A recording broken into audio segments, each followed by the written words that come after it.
बिस्मिल्लाहिर्रहमानिर्रहीम। आज के दौर में और बिलखुसूस आज के इस तुरफितन हालात और वाक़यात के पेश नज़र लोग अपने ज़ाती मामलात को लेकर के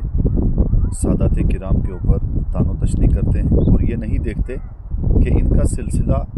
कहाँ से मिलता है और इनकी निस्बत कहाँ से जाकर के मिलती है। जब हम किसी भी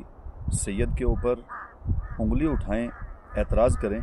तो एतराज़ करने से पहले हमें ये इतना देख लेना चाहिए कि हम जो एतराज़ कर रहे हैं क्या वो अदब के दायरे के अंदर है और हद के अंदर है या नहीं। और उस वक्त हम हद नहीं देखते, ना अदब का दायरा देखते हैं, और फिर वो एतराज़ और वो बाकी जो सिलसिला रहता है वो सिर्फ ज़ाती हो जाता है और ज़ातियात पर हम बहुत आगे निकल जाते हैं। उन सब के लिए हम एक खुसूसी मैसेज और पैगाम देना चाहते हैं अहादीस मुबारक की रोशनी में। नबी मुकर्रम सल्लल्लाहु अलैहि वसल्लम इरशाद फरमाते हैं, मन अबग़ज़ना अहलल बैती हशरहुल्लाहु यौमल क़ियामति यहूदिया, कि जो मेरी अहले बैत अतहार से बुग़्ज़ रखेगा क़यामत के दिन उसका हशर यहूदियों के साथ होगा। पूछा गया कि क्या वो अगर वो नमाज़ पढ़ता हो, तो नबी पाक ने इरशाद फरमाया, व इन सल्ला व सामा व ज़ाअमा अन्नहु मुस्लिमुन, अगरचे वो नमाज भी पढ़ता हो, रोज़ा भी रखता हो और ख़ुद को मुसलमान भी कहता हो, तो तब भी आका ने फरमाया कि क़यामत के दिन उसका हशर यहूदियों के साथ होगा। अब यहाँ काबिल तवज्जो ये जुमला है कि अहले बैत से मुराद क्या है। तो अहले बैत अतहार से मुराद जमी आइम्मा ने, फ़ुक़हा ने, मुहद्दिसीन ने इस पर बहस करते हुए फरमाया है कि नबी पाक सल्लल्लाहु ताला अलैहि वसल्लम की आल और नबी पाक सल्लल्लाहु अलैहि वसल्लम की औलाद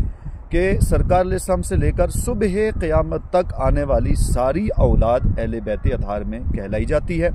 उनका सिलसिला भी मुनक़ते ना हो और साथ में उनका अकीदा और नज़रिया भी मुनक़ते ना हो, यानी उनका अकीदा और नज़रिया भी वही हो जो सहाबाए किराम का रहा, अहले बैत अतहार का रहा, मौला कायनात का रहा,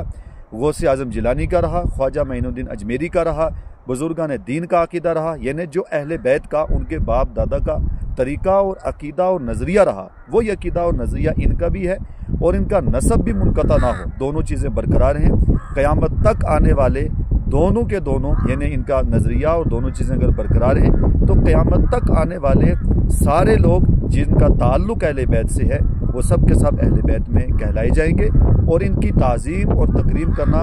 हम सब के लिए और उम्मत के लिए फ़र्ज़ है। लिहाजा लानो तान करने से, तानो तशनी करने से या उनके ऊपर एतराज़ात करने से या ज़ाती मामलात में हद से आगे बढ़ जाने से या सादात किराम को किसी घटिया से घटिया चीज़ से या जानवर से या किसी चीज़ से तशबीह देने से पहले हमें सिर्फ इतना सोच लेना चाहिए कि हम जिसके ऊपर लान तान कर रहे हैं अपने ज़ाती मामलात में, तो इसका सिलसिला किस से जाकर के मिलता है। कहीं ऐसा ना हो कि उन पर एतराज़ात और लान तान करने की वजह से हमारा ईमान ख़त्म हो जाए।